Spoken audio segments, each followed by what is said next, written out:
Die geloof waardeur ek lewe, saamgestel uit die geskrifte van Ellen White. Heiligheid van die lewe. Jaag die vrede na met almal, en die heiligmaking waarsonder niemand die Here sal sien nie. Hebreërs hoofstuk 12 vers 14. Niemand wat heiligheid beweer, is werklik heilig nie. Diegene wat as heilig in die boeke van die hemel geregistreer is nie bewus van die feit nie, en is die laastes om oor hul eie goedheid te spog.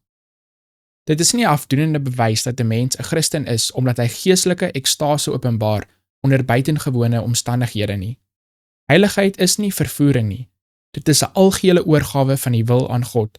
Dit is om te leef volgens elke woord wat uit die mond van God kom. Dit is om die wil van ons hemelse Vader te doen. Dit is om God te vertrou in beproewing, in duisternis sowel as in die lig. Dit is om deur geloof te wandel en nie deur sig nie. Dit is om op God te vertrou met onvoorwaardelike vertroue en in sy liefde te rus.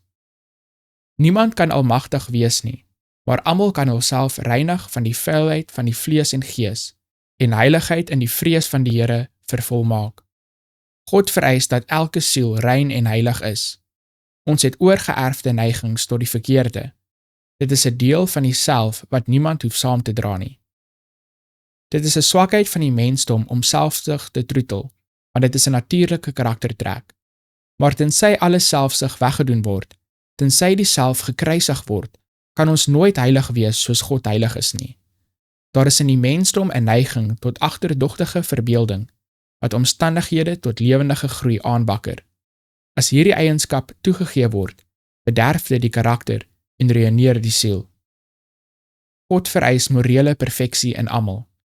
Diegene wat lig en geleentheid gegee is, moet, as God se rentmeesters, na perfeksie streef en nooit die standaard van geregtigheid verlaag om oorgeërfde en gekweekte neigings tot die verkeerde te akkommodeer nie. Christus het ons menslike natuur op hom geneem en ons lewe geleef om vir ons te wys dat ons soos hy kan wees. Ons behoort heilig te wees soos God heilig is, en wanneer ons die volle betekenis van hierdie stelling begryp en ons hart daarop instel om die werk van God te doen, om heilig te wees soos hy heilig is, sal ons die standaard nader wat vir elke individu in Christus Jesus gestel is.